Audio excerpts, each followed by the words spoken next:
Olá, comunidade ICL, seja bem-vinda para mais uma edição do Desperta ICL, hoje comigo, César Calejon. Graças a Deus é sexta-feira, como diz o nosso queridíssimo Chico Pinheiro, é vida que segue.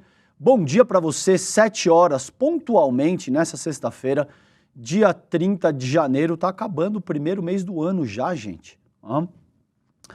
Vamos acordando então, tem muita coisa para a gente trabalhar hoje, vamos falar muito de Banco Master.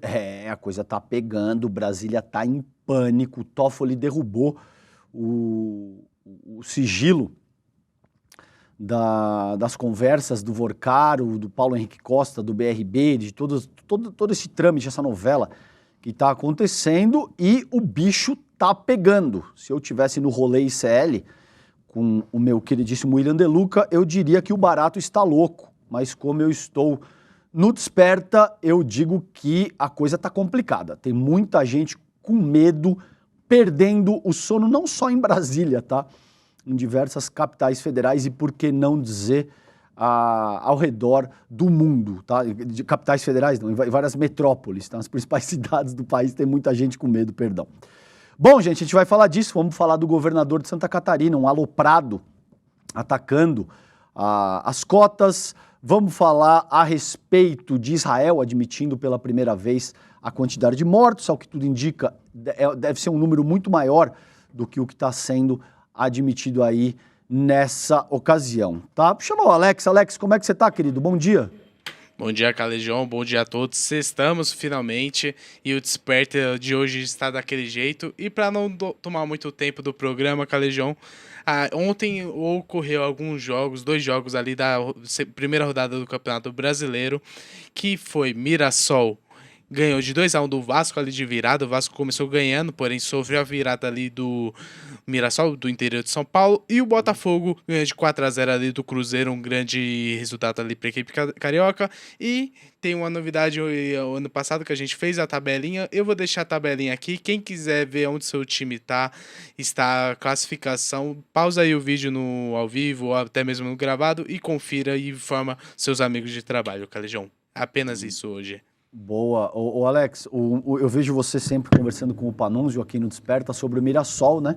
Que Sim. É esse time do interior. O Panunzio fica pé da vida que ele fala, né? Mas eu também queria ir lá em Uberlândia, que a gente tivesse um time desse. Vocês já conseguiram descobrir qual que é o segredo do Mirassol ou ainda não? Sim, então, Calejão, eu tava até conferindo aqui os comentários no Spotify depois que a gente faz o upload do programa e eu vi que algumas pessoas comentaram que ele é gerenciado por alguns dirigentes de extrema-direita, porque ele é de alguns empresários lá da extrema-direita, como alguns patrocinadores do clube. Eu creio que além desse lado da política também, desses empresários, também é uma ótima gestão, porque a gente pode ver que o que tá acontecendo com o São Paulo, que é uma má gestão e o clube tá decaindo, e quando o time tem uma boa gestão, benéfico, tanto que os jogadores que não tinham tanta relevância em alguns clubes têm alguma relevância agora no Mirassol, e eu acho que mais também é a questão da diretoria fazendo um ótimo trabalho ali pela equipe do Mirassol, Calejão. Muito bem, Alex. Muito obrigado. Alguma coisa a mais? Não, ou é isso? Apenas isso mesmo. Boa sexta e bom programa para nós, Calejão. Bora, vamos nessa. Bom, gente, eu vou começar aqui, ó, como a gente sempre faz aqui no Desperta, tá? Esse texto foi publicado pelo Roberto Peixoto, colega Roberto Peixoto, no G1, nessa última madrugada, dia 30, tá? Ciclone extratropical mantém chuva forte no sul e no sudeste nesta sexta e no fim de semana, tá? Então, atenção, gente, tem muitos casos, eu disse isso durante a semana inteira, vou repetir nessa sexta-feira. Muitos casos, principalmente aqui em São Paulo, a gente tem visto com alagamento e pessoas que tentam passar pelo alagamento acabam sendo dragadas pela correnteza, senhores aqui de 70, 75 anos que perderam a vida recentemente, algumas pessoas, tá? O que me vem à cabeça de imediato é esse caso de um senhor que foi arrastado e infelizmente faleceu. Então, muita atenção. Diz aqui o texto, nessa sexta-feira será de tempo instável em grande parte do Brasil, com destaque para o sul e para o sudeste, onde a formação de um ciclone extratropical no oceano deve favorecer chuvas persistentes e, em alguns momentos, de forte intensidade, tá? Então, tem ciclone extratropical, vamos tomar muito cuidado, tá? Tem uma aspas aqui de um especialista dizendo o seguinte: é importante deixar claro, contudo, que ele não passa pelo estado de São Paulo. A formação ocorre no mar. O que atua sobre o continente é a frente fria associada, que favorece chuva persistente ao longo do dia, tá?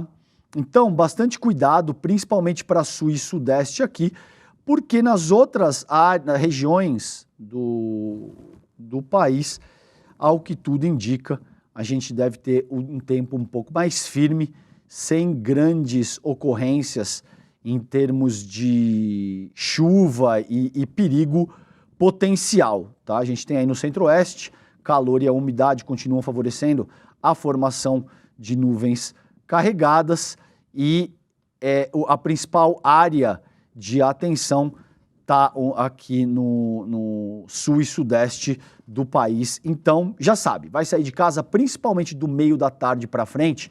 Muito cuidado, atenção, veja, procure se informar se o local para onde você está se deslocando não alaga, se não tem nenhuma zona, numa área de perigo no seu caminho e, naturalmente, caso exista e você avalie que a situação é arriscada, você não vai conseguir chegar em casa, procure esperar onde você está. Eu sei que todo mundo quer ir para casa, todo mundo quer descansar, principalmente numa sexta-feira, mas é eventualmente melhor esperar 1, 2 horas. Às vezes nem isso, gente. As chuvas tendem a ser muito intensas, mas também tendem a arrefecer rápido, passar rápido, tá bom?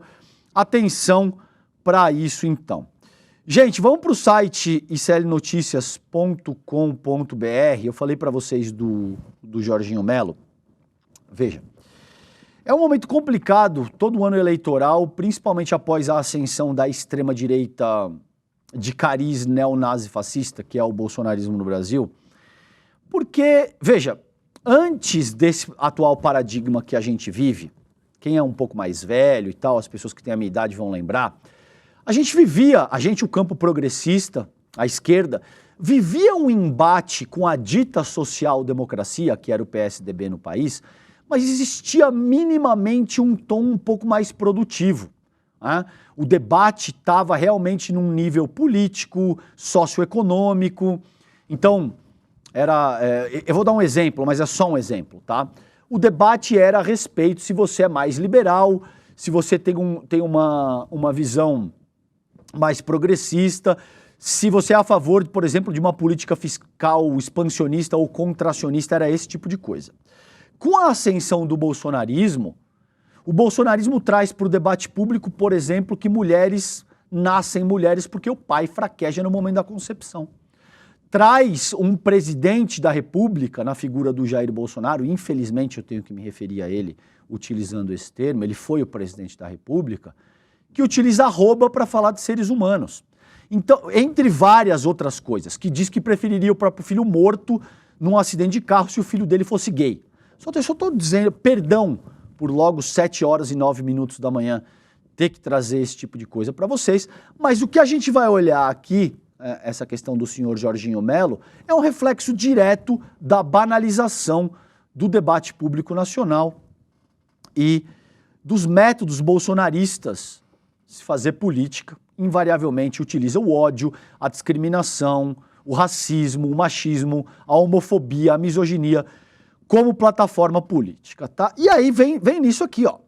Governo de Santa Catarina, portanto, justifica ao STF o fim das cotas, dizendo ser o estado mais branco do país, entre aspas, tá? Vamos lá, esse aí é o Jorginho Melo, então, texto da Folha Press, pelo colega Bruno Luca. Em suas explicações para o STF sobre a lei estadual que proíbe cotas raciais nas universidades, o governo de Santa Catarina afirmou que a norma é constitucional, além de adequada às singularidades demográficas do estado, com a maior proporção de população branca do país. Na manifestação enviada ao ministro Gilmar Mendes, ontem, quinta-feira, dia 29, a gestão Jorginho Melo, por meio de sua Procuradoria-Geral, afirma que 81,5% da população catarinense se declara branca, enquanto pretos e pardos representam 18,1%.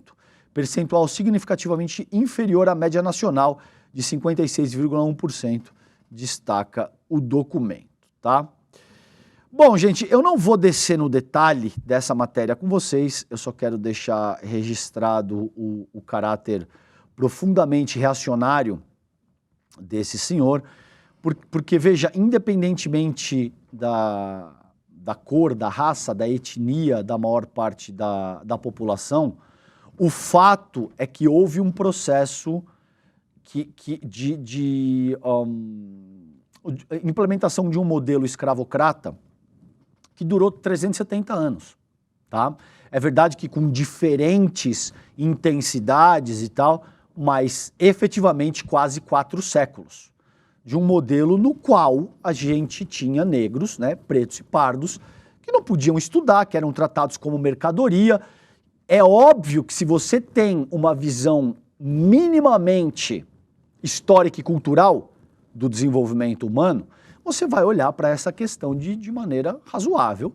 Você entende que existe um processo secular de exploração, que, aliás, é o cerne, é o pilar central dessa sociedade de exploração do capital que hoje existe basicamente no mundo inteiro e que, portanto, todas as medidas de ações afirmativas, de cota, absolutamente tudo que puder ser feito no sentido de reparar esse processo de desigualdade deve ser feito. Isso não é conversa de esquerdista, tá bom? E isso são ações práticas e efetivas de um Estado que, no limite, reconhece a materialidade factual que o constituiu. É simples assim. Não é papo de esquerdista, aloprado, derrotado, que quer culpar o mundo pela sua derrota, ou que eventualmente diz que, enfim, essa conversa que vocês já sabem que eles adotam quando eles querem fazer esse tipo de pânico moral mesmo, tá? De utilizar essas estruturas para fazer lacração e de alguma forma ganhar capital político, porque um cara como o Jorginho Melo, veja, ele sabe que isso tem muita ressonância no estado dele, tá? É a mesma coisa, por exemplo, que o Topázio, eu não vou lembrar o sobrenome, gente, me perdoa, é muita coisa, que é o prefeito. Se você puder olhar rápido aí para mim, Alex, o prefeito de Topázio Neto, muito bem, já sabe e aqui é agilidade, meu filho. O Topázio Neto implementou um tipo digamos assim, centro de controle de imigração, de migração nesse caso, e estava dizendo isso na cara larga, como quem diz, se a pessoa chega aqui no estado sem rumo certo e sem trabalho, a gente manda de volta. Isso é inconstitucional, gente. Não pode abordar a pessoa, porque é óbvio que isso vai implicar perfilamento racial, perfilamento socioeconômico, ou você acha que o senhor Topázio ele vai dar essa lacrada em cima de eventuais dinamarqueses de olhos verdes que chegam no aeroporto de Florianópolis? Não vai, né? É óbvio que isso vai pegar, sobretudo, as camadas mais empobrecidas da nossa população e vai haver um perfilamento racial considerando pessoas pretas e pardas. Não tem a menor dúvida disso. Isso é claro como a luz do dia. Existem 2 caminhos. Ou você entende isso de uma forma muito prática e objetiva, ou você é profundamente ingênuo, ou você é mau caráter, que não entende isso porque não entender lhe convém para avançar os seus próprios interesses, tá bom? Muito bem, gente. Vamos chamar o Kleber? Kleber, você já está a postos aí? Como é que você está, cara? Bora. Kleber Lourenço, meu querido, boa sexta-feira para você. O que você traz nas suas apurações fundamentais de todo santo dia aqui pra gente, Kleber? Bom dia, Calejão, bom dia, comunidade do ICL, tudo bem? Se você me chamasse de Panunzio pela 5ª vez seguida, aí o bicho... Só chamei uma, hein? Só chamei uma. É a força do hábito e a saudade ali do Panunzio, né? Mas não que ele esteja sendo maravilhoso com você, Calejão. E ser chamado de Panunzio também é sempre um elogio, meu amigo, meu irmão querido. Um beijo, a gente te ama, Panunzio. Estamos com saudade de você. Vamos lá, querido, o que você traz pra gente? Hoje vamos continuar seguindo nesse escândalo do Banco Master, né? Que cada dia que passa aumenta a proporção, cria-se ali mais dúvidas, mais temores em Brasília, até Eu estava acompanhando você antes de entrar, Calejão, e você falando ali sobre como o Brasília está ali em compasso de espera e roendo as unhas com a história do Banco Master, né?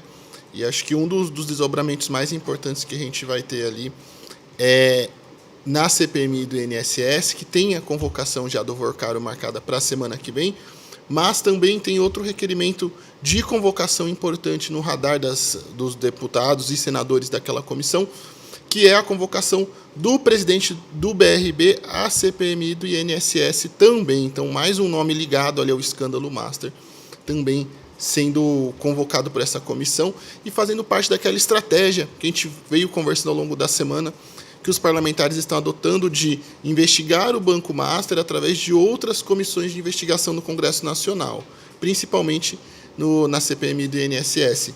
Nesse caso, o convocado é o Nelson Antônio de Souza. O requerimento já foi feito, a comissão agora depende de votação e que essa votação seja pautada também pelo presidente da comissão, o senador Carlos Viana, que também tem muitos embates com o deputado Rogério Correia, que é o responsável por essa convocação, Calejão. Nesse caso, a comissão quer investigar ali o mecanismo bilionário identificado no Instituto Nacional de Seguro Social, INSS, e como isso chegou até o BRB também, uma vez que a gente já sabe que parte do Banco Master tinha, sim, relação com os descontos indevidos ali, que acabou também se aproveitando desse escândalo que tira dinheiro de aposentados e pensionistas, Calejão. Então é treta para mais de metro, para mais de quilômetro, hein, cara? Não é só questão de ativo fraudulento, agora tem questão de crédito consignado. Vai para cada pena que puxa, sai uma galinha inteira, né, cara? E também tem essa disputa política a respeito de uma possível implementação, é isso? De uma CPMI. Os partidos ainda estão avaliando as suas respectivas posições. O que você traz para a gente nesse sentido? Exatamente. Eu até cheguei a comentar um pouquinho ontem, de forma bem breve, mas eu conversei com membros da bancada petista, porque na próxima semana, além da troca de liderança do Lindbergh, que comanda a bancada petista na Câmara dos Deputados, será passada a liderança para o deputado Pedro Czai. E nessa reunião que vai ser feita essa transmissão da liderança da bancada, também será discutido quais serão os rumos do partido em relação ao escândalo Master ali na Câmara dos Deputados. O que me chamou a atenção foi essa discussão um pouco tardia, uma vez que, por exemplo, parlamentares como o próprio Lindbergh já se movimentam em relação ao assunto, já defendem a investigação. Lindbergh chegou a falar com o Hugo Malta na reunião de líderes sobre o assunto, mas a definição da bancada vai ser só na próxima terça-feira. Um ponto importante é que um ponto já pacificado, ali mais alinhado entre os parlamentares, é de que eles não vão aderir à CPMI proposta pelo deputado Carlos Jordi, que é da extrema-direita, um bolsonarista convicto. Se eles forem apoiar ali algum dos pedidos de comissão, requerimento, será o do deputado Rodrigo Hollenberg, do PSB do Distrito Federal, Calejão, que não é uma CPMI, é um pedido de CPI, ou seja, uma comissão restrita à Câmara dos Deputados.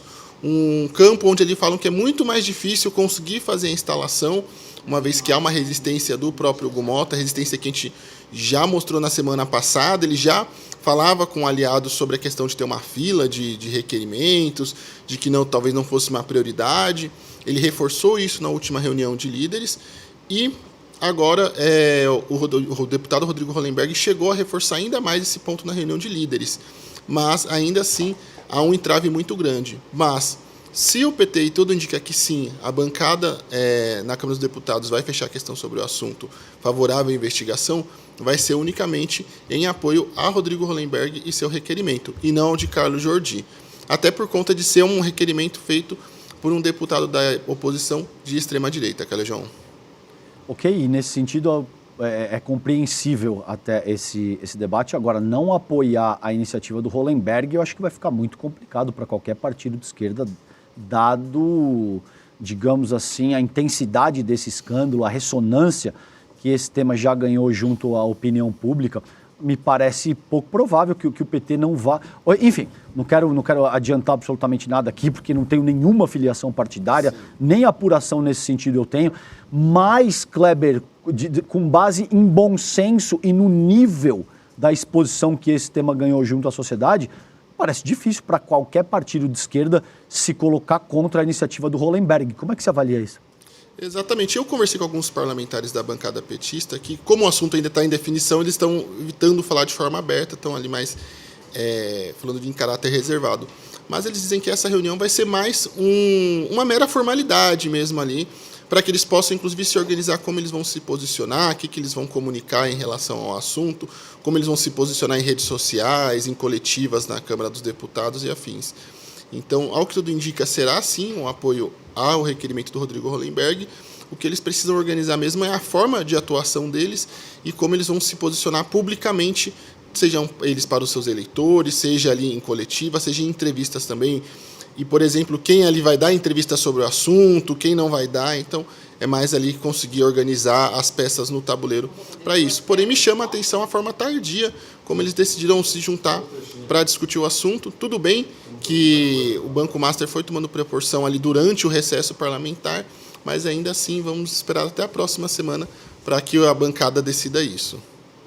Perfeito. De fato, chama a atenção, sim. Me parece que é uma posição que já deveria estar muito bem consolidada a essa altura. Se me permite, Calejão, eu até tive uma conversa com um parlamentar da bancada petista e com a sua equipe, e comentei se eles queriam se posicionar para a matéria que a gente comentou ontem sobre as alternativas à CPI, se eles queriam conversar alguma coisa, falar sobre a reunião de líderes, e eles falaram, não, a gente não pode se posicionar porque vai ter essa reunião, tudo mais. Eu falei, tudo bem, mas seria importante vocês se posicionarem ali de forma pública, porque até o momento quem está só se posicionando é a extrema-direita, a direita ali de forma mais enfática. Tanto é que nesse caso dessa matéria que eu publiquei no site, a gente só tem a declaração, por exemplo, do líder do PL na Câmara, o Sóstenes Cavalcante, que decidiu falar em on sobre o assunto. É importantíssimo que assim as forças progressistas, os partidos de esquerda, saibam que o Brasil inteiro está de olho nisso. E que vai ficar muito difícil sustentar qualquer outra postura que não seja de aprofundar as investigações. Quiçá eu estou errado, Kleber. Essa é como eu sinto a questão no âmbito social nesse momento. Kleber, vamos falar dos milicos, cara? O Alexandre de Moraes parece que está vetando o trabalho de militar aí. O que você traz para a gente? Exatamente, Calejão. Ontem, o gabinete do ministro Alexandre de Moraes emitiu mais 2 decisões referentes a pedidos de militares para trabalharem na própria força, o que a gente já vem falando aqui reiteradamente há mais de 2 semanas, que é um verdadeiro absurdo. E dessa vez, os pedidos negados foram dos tenentes-coronéis Hélio Ferreira Lima e Rodrigo Bezerra de Azevedo. No caso do Hélio Ferreira, a solicitação dele seria uma oferta de trabalho feita pelo próprio Exército para que ele trabalhasse em tarefas administrativas do batalhão onde ele está detido, seja na promoção de saúde, seja na revisão de pontos de melhoria, um caráter ali mais de zeladoria do quartel.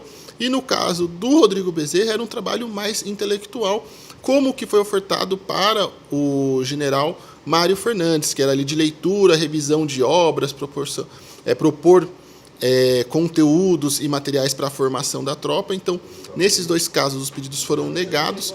E aí, o gabinete usou a mesma alegação que já vem usando para negar outros pedidos desse tipo, falando que é incompatível pelo crime que eles foram condenados, que eles possam desempenhar funções dentro das tropas, dentro do Exército, de caráter relevante e estratégico. E a decisão também pede que o Exército ofereça outras opções de trabalho que não sejam essas ligadas ali a atividades estratégicas das Forças Armadas. Então, mais uma vez, mais 2 pedidos negados. E, além disso, chama atenção porque, até o momento, Calejão, o general Paulo Sérgio Nogueira, que faz um trabalho muito parecido com o que foi negado agora para o tenente-coronel Rodrigo e também para o general Mário Fernandes, continua com o seu trabalho interno mantido ali, de revisão e análise de obras e proposta ali de reformulações e materiais para a formação dos militares. Ele, que trabalha desde o dia 8 já nessa função, continua com o seu trabalho mantido, apesar de outros militares com pedidos semelhantes terem o pedido negado. Então, também é algo para a gente acompanhar de perto ali e continuar cobrando para entender qual é a diferença de tratamento ali entre essas 2 situações. Sobre isso, é importante reforçar que, durante todo esse processo de acompanhamento desse caso, eu solicitei diversas vezes informações ao ministro Alexandre de Moraes, através do seu gabinete, também da assessoria do STF, não tive respostas sobre essas informações. Se hoje nós sabemos sobre a atuação do Paulo Sérgio, que é desde o dia 8 o trabalho dele, é pela resposta do Centro de Comunicação do Exército, que nos respondeu e nos trouxe essas informações. Então seria muito importante que o ministro Alexandre de Moraes pudesse esclarecer para a gente por que o general Paulo Sérgio está autorizado a trabalhar numa função que já foi negada para outros 2 militares. Tá aí a pergunta. Essa é a importância do jornalismo crítico que a gente vem ressaltando ao longo da semana inteira.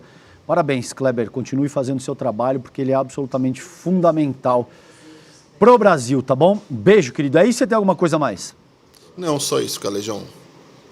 Beijo. Bom fim de semana. Até segunda-feira. Tchau, tchau. Até mais. Valeu. Gente, o Alex, vai dando uma olhada aí se o Lula tá pronto, o nosso Lula, tá? Luiz Costa Pinto, se ele tá pronto para entrar. Eu vou apresentando o tema aqui e daqui a 5 minutinhos eu vou chamá-lo. Gente, então olha só, quero trabalhar isso aqui que é o tema central de hoje e não à toa a gente vai trazer o Lula. É um cara que conhece demais os bastidores de Brasília, é um cara que mora em Brasília desde o começo da década de 90, tem muito trânsito, conhece muito o bastidor do jogo político na capital federal, tá?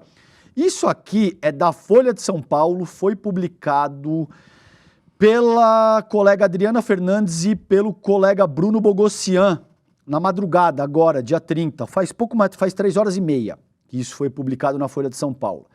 PF encontrou indícios sobre políticos em investigação do Master. Material apreendido em operação tem menções a autoridades com foro especial, prerrogativa de foro, né? Segundo investigadores. Caso pode ser desmembrado com inquérito remetido à primeira instância e abertura de novas apurações sobre políticos. Eu vou ler só o lead aqui, só a introdução, e aí a gente chama o Lula para aprofundar esse debate. As investigações da PF envolvendo o Banco Master chegaram a elementos que apontam para o envolvimento de políticos com foro especial. Apurações sobre essas autoridades terão de correr no STF.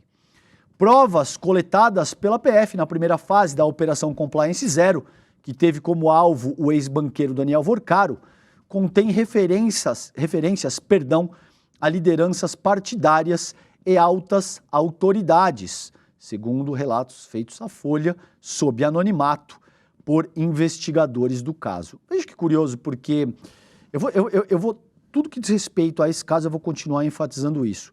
Eu e o Demore apresentamos uma denúncia anônima relacionando exatamente isso. Lideranças partidárias, altas autoridades, com esquemas criminosos, muitas vezes. O mundo caiu na nossa cabeça, porque isso não podia ser feito, não é assim que se faz, blá, blá, blá, blá. Ato contínuo, a pessoa que denunciou, o Mauro Matosinho, veio a público e aí todo mundo que estava chamando a gente de pistoleiro digital, e eu vou dizer porque isso é público e notório, no caso do senhor Ciro Nogueira, sumiu, ninguém falou mais nada. Continua um certo processo de assédio jurídico, mas ninguém mais bota a cara, tá bom? Veja, percebam, essas raposas da política, eles sabem muito bem como jogar esse jogo de surfar hype, tá? De surfar temas que estão com grande destaque no debate público, mas eles também são muito bons de submergir quando é o caso. As pessoas, opa, você nunca mais viu, o cara que estava todo valente, de repente some, tá bom? Então, referências a lideranças partidárias e altas autoridades, segundo relatos feitos à Folha, sob anonimato por investigadores do caso. Eles afirmam que foram feitos vários achados com menções a essas figuras. Quando o Vorcaro foi preso, a PF quebrou o sigilo, apreendeu documentos e acessou o telefone celular do banqueiro. Alex, o Lula já está pronto, vamos chamar ele, vamos trazer ele para essa conversa aqui, porque tem pouquíssimas pessoas nesse país que conheçam melhor as entranhas da nossa capital federal do que Luiz Costa Pinto. Lula, prazer te receber no Desperta. Bom dia, querido. Bom dia, Calejão, né? Bom dia quem nos assiste, quem nos ouve e obrigado por essa apresentação. Não sei se faço jus a ela. Faz, como sim. Você, Calejão, faz jus aqui a um comentário que algum telespectador deixou na segunda-feira, dizendo: o Calejon é o nosso Tom Cruise da TV digital brasileira. Né? Não estou valendo nada, viu, Lula? Mas obrigado. Se é que a gente pode considerar isso um elogio, mas obrigado, meu querido, pelo carinho. Panúzio, né, com aquela cara de galã dos anos 80, ele vai ficar com ciúme, tá? Vai. Um beijo pra ele, a gente tá com saudade de você, Fábio. Vamos lá, Lula, o que você traía aí, rapaz? Coisa pegando fogo no país inteiro, não é nem só em Brasília a essa altura, hein, Lula? Calejon, vamos organizar a zorra, né, em que está esse caso Master. Ontem, o ministro Dias Toffoli fez aquele comunicado, né, aquela nota pública onde ele indicou, né, ele se defendeu de algumas acusações, indicou a possibilidade de fazer o caso descer para a primeira instância, como a gente vem falando aqui há muito tempo, para a Justiça Federal Criminal, com separações, né? O que a gente vê com a liberação dos vídeos ocorrida ontem à noite, já no fim da tarde, né, é que, de fato, o que se está preparando é a divisão do caso Master em diversos inquéritos diferentes. Alguns ficarão no STF, porque envolvem personalidades com foro privilegiado, e outros descerão para a Justiça Federal Criminal, aonde deveriam estar e correr, porque tem natureza financeira e em razão dessa maior fraude bancária da história do país, que é o que foi cometido com o caso Master.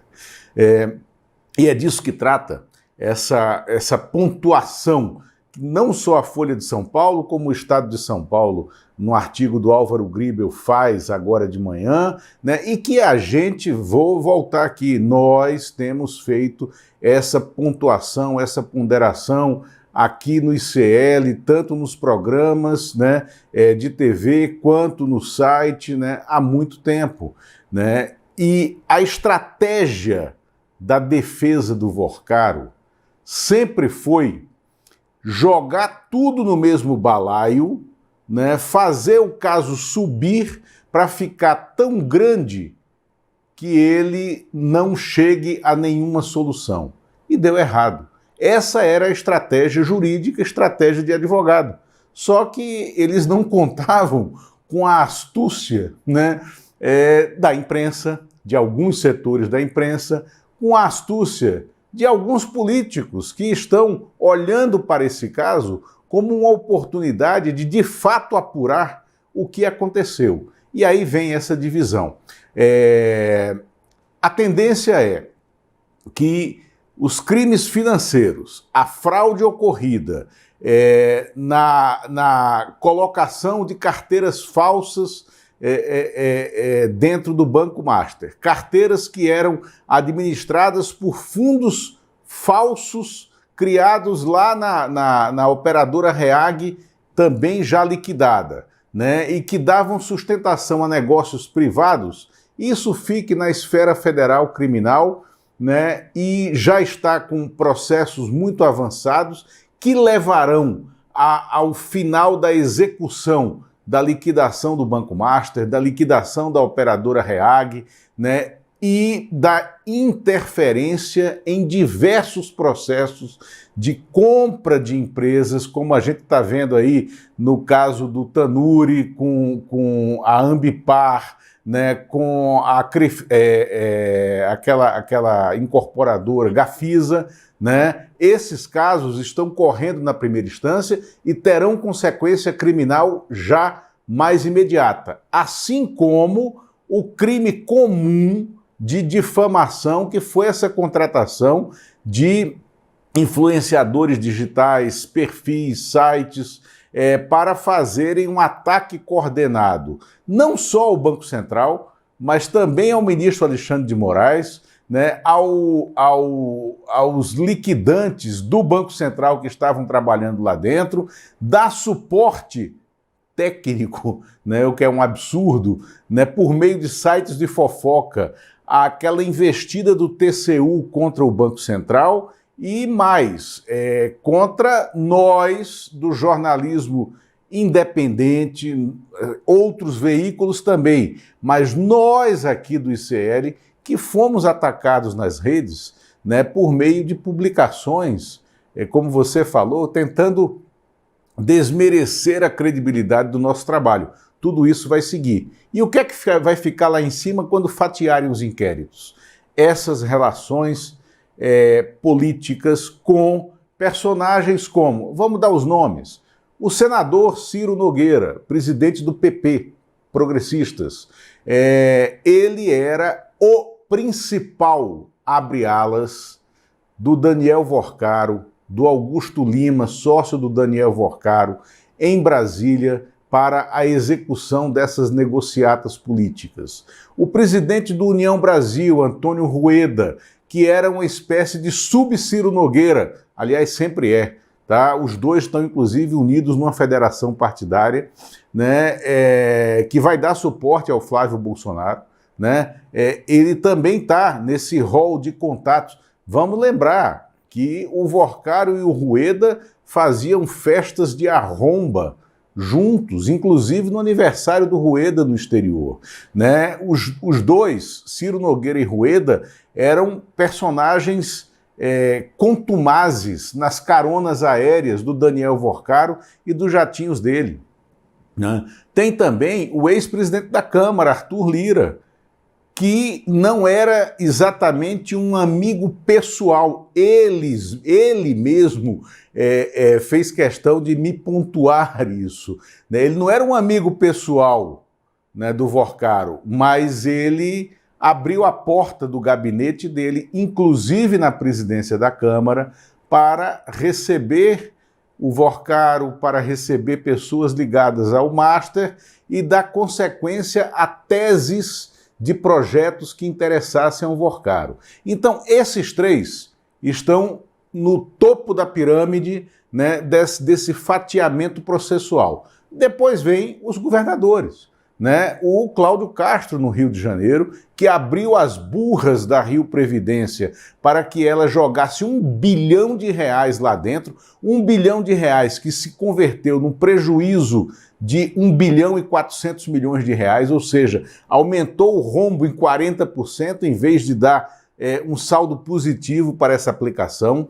O prefeito de Maceió, o João Henrique Caldas, JHC, ligado ao Arthur Lira, que fez com que a Maceió Previdência jogasse R$170 milhões nos fundos do Banco Master e agora está com esse prejuízo num fundo de previdência que é negativo, né, que não tem margem para uma perda desse tamanho. Também o fundo de previdência do governo do estado do Amapá, que fez investimentos lá a pedido do presidente do Senado, Davi Alcolumbre, né? E essas relações políticas, aí vem o grande caso, que aí temos o vídeo para rodar aqui, né, do BRB, com o governador Ibanez Rocha, aqui do Distrito Federal, e todo esse trabalho de fazer com que o BRB forjasse uma compra do Banco Master, e é isso que não estava acontecendo, e é sobre isso que vamos falar, né, Calejão? Olhada no VT então, gente. Alex, se tá na agulha, pode soltar, depois a gente vai ouvir o comentário do Lula. Iniciando, houve uma divergência que nós consideramos muito interessante, enfim, que merece ser explorada, é que o senhor Vorcaro, durante seu depoimento, diz que a partir de janeiro, a partir da data de comercialização das carteiras da Tirreno, o senhor informou ao BRB que o doutor Paulo Henrique estaria ciente que essas carteiras seriam de originadores, seriam originadas por créditos da Tirreno. O senhor confirma? Não, na verdade, a gente anunciou que a gente faria vendas, né, naquela ocasião, de originadores terceiros. A Tirreno, nem eu mesmo sabia naquela ocasião, se eu não me engano, que existe que o nome Tirreno, né? Acho que a gente chegou a conversar por algumas vezes que a gente começaria um novo formato de comercialização, que seria de carteiras originadas por terceiros e não mais originação própria. Então, o senhor avisou então que seriam carteiras originadas por terceiro. Sim, eu não me lembro a data específica, mas a gente chegou a conversar em algum momento que a gente teria essa comercialização desse novo tipo de carteira. Senhor Paulo Henrique, eu gostaria que o senhor comentasse essa afirmação. Meu entendimento, que eu coloquei aqui mais cedo, é que eram carteiras originadas pelo Master, que haviam sido vendidas ou negociadas a terceiros e que o Master estava recomprando e revendendo para a gente. Não tem essa informação de ser revendida pelo Master. Eu sabia que eram carteiras naquela ocasião dos mesmos originadores que faziam originação para o Master, ou seja, era um ambiente já de clientes que faziam parte do nosso ambiente ali do Credit System, mas não especificamente que tinham sido originados por nós. Lula, explica pra gente, cara, o que tá acontecendo aí, o que a gente acabou de ver? Exatamente. Esse ponto, essa conversa, esse momento da acariação, ele é chave para todo esse processo. Daniel Vorcaro, tá, naquela face da mesa, defendendo a aquisição dessa Tirreno. O que era essa Tirreno? Essa Tirreno era uma empresa com capital de R$100 que foi adquirida pelo Banco Master, e aí ela recebe uma injeção com um empréstimo de 30 milhões, você pega uma empresa com capital social de R$100, ela rapidamente recebe um empréstimo de 30 milhões de reais. Não tem sustentação para esse empréstimo, não tinha razão desse empréstimo. Aí ela vira uma grande empresa, mas só no papel. Essa grande empresa, Tirreno, passa a ser operadora de carteiras que dão sustentação à compra, entre aspas, né, do BRB, a compra que o BRB fez do Banco Master. Qual era o argumento? Nós temos aqui grandes empresas que mantêm grandes fundos. Entre elas temos os fundos da Tirreno. E nós podemos trazer para cá carteiras operadas pela Tirreno. Aí, no outro momento, né, desses depoimentos vazados, tem a conversa da delegada, né, a oitiva dela com o Ailton Aquino, diretor de fiscalização do Banco Central, que é um momento importante quando o Ailton Aquino diz, olha, nós verificamos já no ato que essa Tirreno era uma coisa falsa, porque a gente ficava perguntando para eles, quanto você aportou, né, para justificar o valor pago, entre aspas, 12,2 bilhões de reais, né, pelo BRB ao Master no processo de compra. Aí ele começa a dizer, não, aportamos 30 milhões em carteiras. Não, 30 não, 50. Aí eles apertaram mais. Não foi 50, foi 30. Aí apertaram mais. Ele disse, não, quer saber? No final a gente aportou 6 bilhões e 700 milhões de reais. No meio de uma conversa, da mesma conversa, sem apresentar nenhum papel sobre isso. Naquele momento, disse o Ailton Aquino, eles viram que toda a operação de compra do Banco Master pelo BRB era uma fraude. E aí entramos, né, na grande fraude BRB, porque esse é o próximo grande desdobramento do caso Master. A federalização do Banco Regional de Brasília, que é o que quer hoje o Banco Central, é o que quer hoje o governo federal, mas eles precisam se reunir de argumentos técnicos para dizer o Banco Regional de Brasília não pode mais continuar funcionando dependendo do seu acionista central, do seu acionista majoritário, que é o governo do Distrito Federal, à mercê de uma política que se confunde com a estrutura interna do banco. Esse é o parecer técnico, né, já hoje do Banco Central, né, para que haja uma federalização do Banco Regional de Brasília, por causa dessas fraudes. E isso tem um impacto muito grande na política local, porque o Ibanez Rocha, que foi sim à casa do Daniel Vorcaro, como foi dito nesses depoimentos,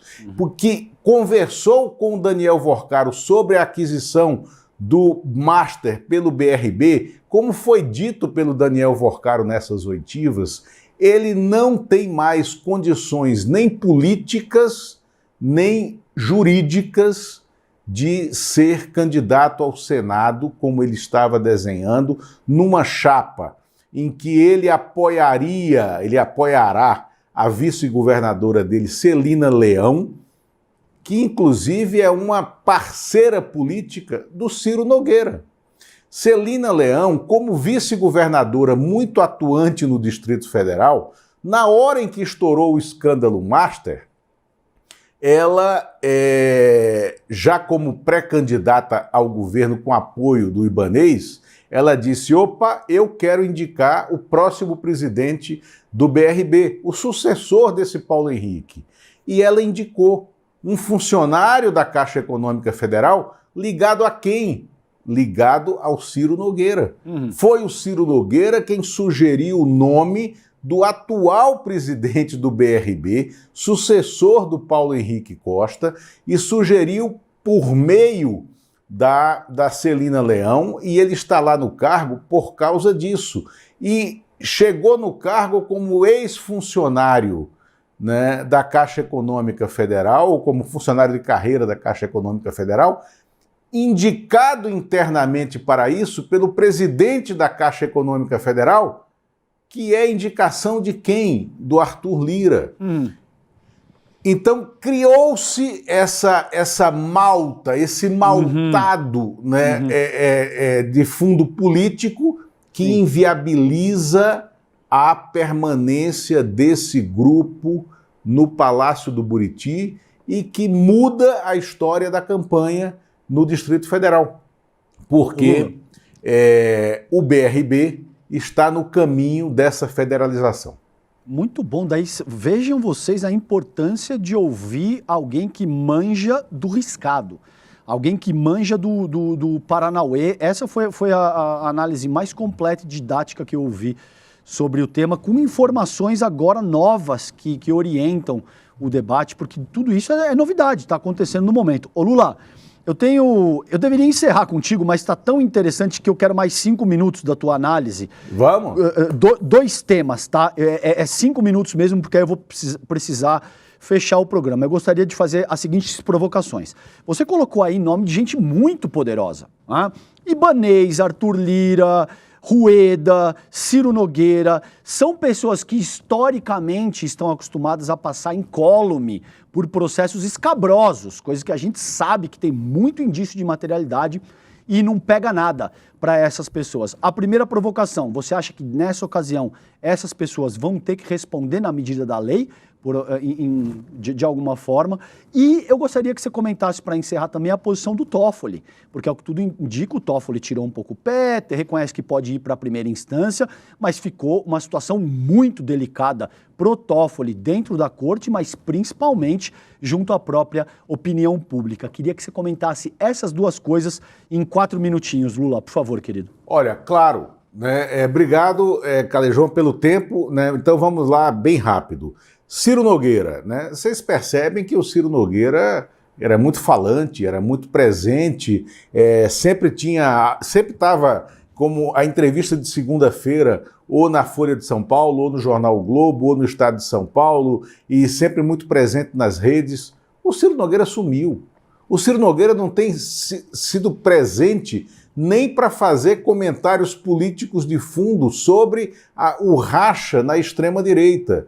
Por quê? Porque a extração de dados dos celulares do Augusto Lima, que era sócio do Vorcaro, e do Daniel Vorcaro, pegam de fundo o Ciro Nogueira, sobretudo na gestão aí dos fundos financeiros, dos fundos financeiros, de projetos de seguro, né? O Ciro Nogueira era um lobista parlamentar dos interesses do Banco Master. Inclusive chegou a apresentar projeto para ampliar o seguro do FGC, do Fundo Garantidor de Crédito, né, a investimentos em CDBs, lastreando-os não em 250 mil reais por CPF, mas em R$1 milhão, o que quadruplicava a capacidade de captação de recursos pelo Banco Master, né, lastreados no FGC. Então, o Ciro Nogueira terá que enfrentar processos jurídicos, sim, quando houver esse fatiamento do caso Master. Mesma coisa com Antônio Rueda. Antônio Rueda, que nunca foi candidato a nada e agora estava construindo uma candidatura a deputado federal pelo Rio de Janeiro, apesar de ter tido sempre base, quer dizer, ele sempre morou em Pernambuco, sempre votou nas sessões eleitorais do Recife, né, ele é pernambucano e estava fazendo uma transposição, né, para o Rio de Janeiro, sem nenhuma lógica, para ser candidato a deputado federal, acertado com Cláudio Castro. E é claro que a construção política, tendo a Rio Previdência como era um investimento de R$1 bilhão, né, tendo a Rio Previdência como suporte, né, tá na alça de mira, né, dessas investigações que já estão sendo desidratadas, que já estão sendo liofilizadas e concentradas para que tenha um curso, aí sim, no caso do Rueda, como ele não tem mandato, na primeira instância, né, nessa divisão, né, do que vai acontecer. Os governadores envolvidos, inclusive o Ibanez é um caso à parte, porque o Ibanez está tão dentro, né, desse maltado que não tem como afastá-lo do caso BRB e a gente já falou dele. Cláudio Castro, que está saindo do governo do Rio de Janeiro já, e enfrenta um processo de cassação e de inelegibilidade no TSE. Tudo isso vai se misturar a esse caso.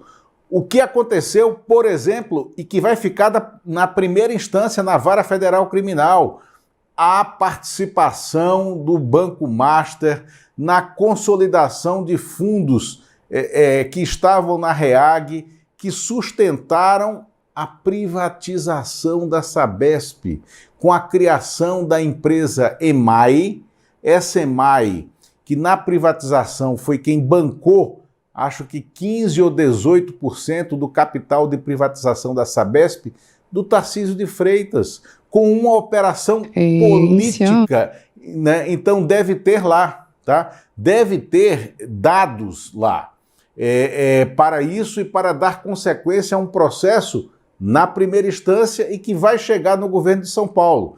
E aí vou dar o salto agora para falar do Toffoli, né? O Toffoli já construiu a saída dele como personagem central desse inquérito, porque ele não segurou a onda, ele não segurou as críticas, ele não conseguiu, depois da mega exposição negativa das relações dele, dos irmãos dele, convocaram com o BTG, né? Com o André Esteves do BTG por causa daquele vídeo, né? O André Esteves, naquele momento do vídeo em que ele desce de helicóptero no resort Taiaiá e é recebido pelo Toffoli, ele estava negociando a compra do Banco Master por R$1, como ele dizia, que esse banco vale R$1.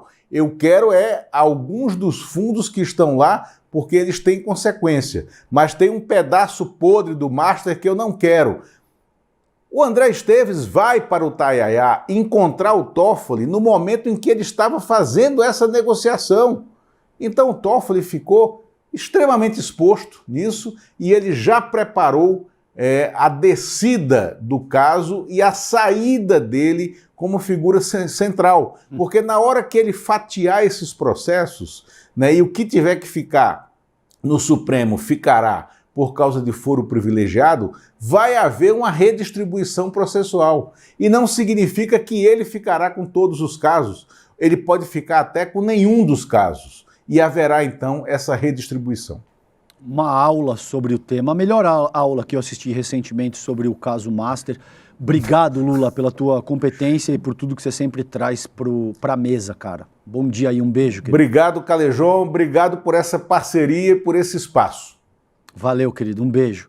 Gente, Luiz Costa Pinto, falando de Brasília. Gente, vamos... Eu tenho que encerrar, mas eu quero deixar registrado isso aqui com vocês, ó. Que é super importante, que é o seguinte. Em visita, Tarcísio e Bolsonaro discutiram vice de Flávio e Senado. Isso aqui do Igor Gadelha, no Metrópolis. Foi publicado há pouco mais de 2 horas, 5h30 da manhã, tá? Então, só para deixar registrado o seguinte. Eles conversaram, né? Tá lá, vocês sabem como é que é. Ajoelhou, tem que rezar.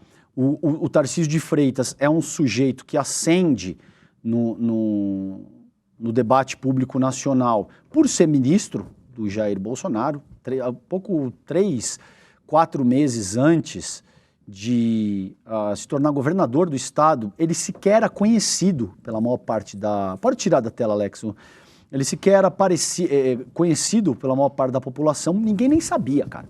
Você viajava no interior aqui do estado de São Paulo, perguntava Tarcísio de Freitas, as pessoas sequer conheciam quem era o cara. 6 meses depois ele estava eleito governador do estado. Então ele é uma criatura, digamos assim, do bolsonarismo, não é um sujeito que tenha contribuído de uma forma minimamente significativa com a nação, seja com publicações, com a sua história, com reflexões, nada. Ele é um cara que foi, assim, criado pelo bolsonarismo e forjado com muito antipetismo, né? Que é a principal força, o antipetismo é a principal força do bolsonarismo. E aí, dá no que dá. Ele ainda, é verdade que ele está construindo um capital político próprio, ele já não é mais só, digamos assim, o poste do Jair Bolsonaro, mas o cálculo pragmático é de que ainda não dá para levantar voo sozinho e que, caso isso fosse tentado, poderia dar um problema. Ele poderia cair no ostracismo, ao exemplo do que aconteceu com outras figuras que pareciam ter algum destaque e tentaram fazer um voo solo, foram abandonados pelo meio do caminho. Então é isso. O diabo, digamos assim, de não ter um projeto de nação, de não contribuir com nada significativo no debate público, é que você não tem luz própria. E você depende de um movimento profundamente reacionário, comandado por uma quadrilha criminosa, que é o bolsonarismo, e que não vai te passar o bastão nunca. No limite, se eles estiverem muito enfraquecidos, pode ser que eles não se oponham. Mas até aqui é fogo amigo para cima do Tarcísio, que tem que ajoelhar e rezar, segundo a cartilha do bolsonarismo, tá? Gente, replay liberado. Ontem a gente teve a aula do mapa da mina. Eu assisti de forma muito atenta, descobri que tinha várias coisas que eu estou fazendo errado, que é melhor rever. E hoje a gente tem o replay. Às 8 horas da noite o replay, é isso, Alex?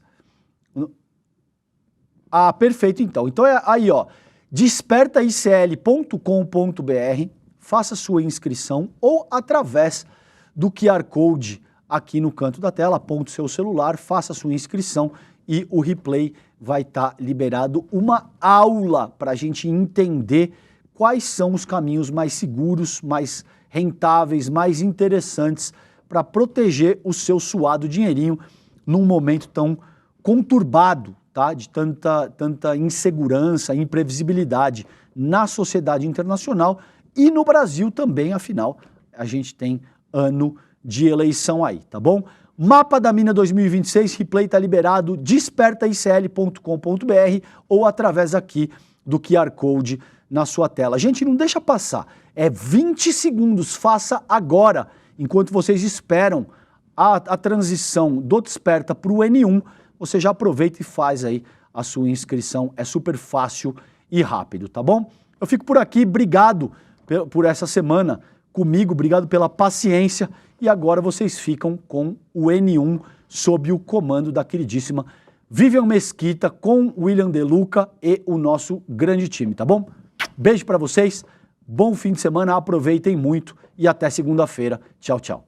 Uau, que evento foi o Mapa da Mina! Dezenas de milhares de pessoas aprendendo de uma maneira super simples, super fácil o que está acontecendo nos mercados, o que está acontecendo na economia do Brasil e do mundo. E aprendendo também como elas podem navegar, seja com seus investimentos ou com seus negócios, nesses momentos de incerteza, nesses momentos de turbulência. Foi maravilhoso e os comentários não param de chegar. Era um evento que não teria replay, mas muita gente está pedindo para assistir de novo, para fazer mais anotações, né?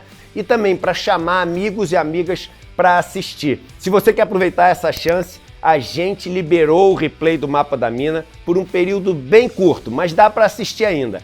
Assiste o replay e tenha uma caminhada muito mais segura nesse mundo das finanças e dos investimentos.